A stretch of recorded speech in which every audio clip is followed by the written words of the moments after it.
We are now going to set up the working of the database. We'll go to the description activity.kt file. Now here if you see, this class is already inheriting this app_compat activity class. And we also need to inherit the async task class here. But we know that a class cannot inherit two classes.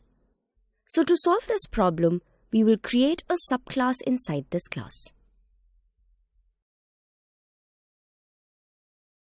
Now, this class needs params, progress and result as we have read in the previous text chapter. But here, we are not going to pass any params since we will pass them directly into the class and use it from there. Also, we do not need any progress information. All we need to know is that whether the operation was successfully completed or not. So, we'll write void for params and progress and boolean for the result. Now place the cursor on the class name, hit Alt plus Enter and implement the members. Let's select the do in background and click OK. Remove the to-do line from here. Now if you see here, it shows an error. That's because the do in background method should return a boolean value, but as of now it is not returning anything. So let's add this return statement here. For now we'll return false. Now whenever we use this async task class, we will have to initialize the database class. Then we will use the DAO interface to perform different operations on the database. Also, the different operations that we need to perform need to be known first. So before we move to the code part, let's make a list of all the use cases to understand what all we need to do. First, when the description activity opens for any book, we need to show relevant button at the bottom. There are only two cases that can happen here. First is that the book has not been added to favorites till now. In this case, we will show the button saying Add to Favorites. Second is that maybe the book has already been added to favorites. In this case, the button would say Remove from Favorites. Coming back to this class, if you want to perform a database operation, this class will need a context so as to know which part of the app made the request. So let's add the context as a parameter here. Also, the database operations we perform are for either saving a book in favorites or for retrieving a book from the favorites or for removing a book from favorites. This means that this class will also need another parameter for the book entity. Let's add that here. Now, this context parameter is highlighted and it says that this field leaks a context object. For now, we will ignore this warning and move on since it won't lead to any errors. We will discuss this warning later. Let's park it for now. We need this class to perform three operations for us.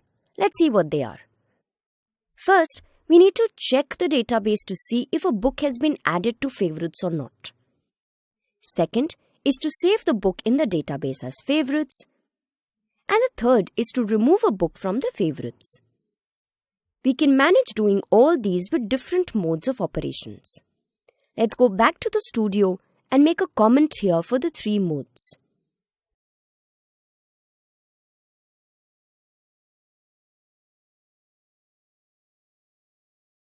The mode will also become a parameter for this class. Also, we will define the operations corresponding to each mode. We'll use the when statements to give the conditions. Let's do that inside the do in background method. So we say, when mode is 1, do this. When mode is 2, do this. And when it is 3, do this.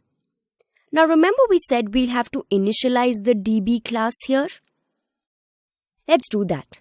Also, remember we will need to do the initialization globally since the entire DB async task class needs it. This is how we will initialize it.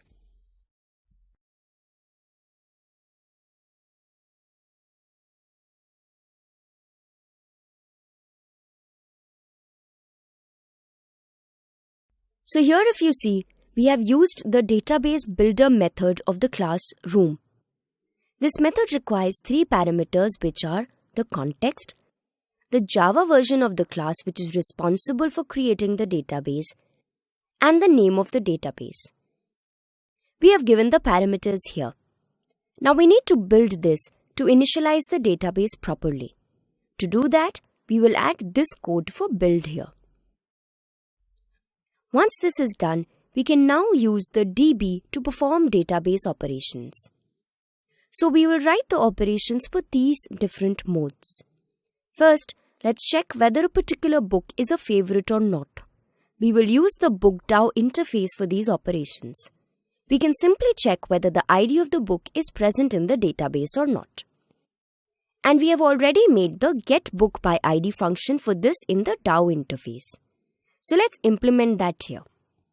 We'll call the function like this.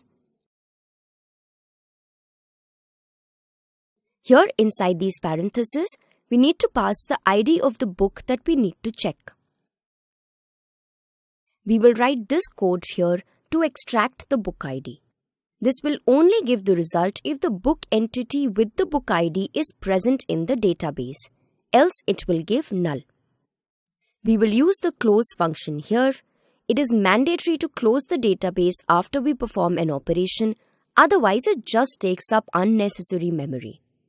Then we'll give this return statement.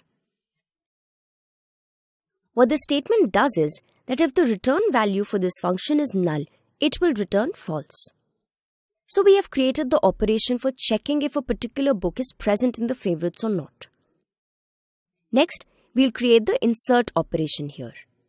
So we will write db.bookdow, use the insert book function here, and pass the book entity in parentheses. Add the close statement and the return statement. Since this function is used to add books, there is no chance of getting a null value, so we will simply return true if the job is done. Similarly, let's write the operation for delete here. db.bookdow, use the delete book function and pass the book entity that needs to be deleted in the parentheses. Close the operation and the return statement. So, these were all the database operations that we needed in this class. It's now time to use them. We will do this in the next video, so click next whenever you are ready.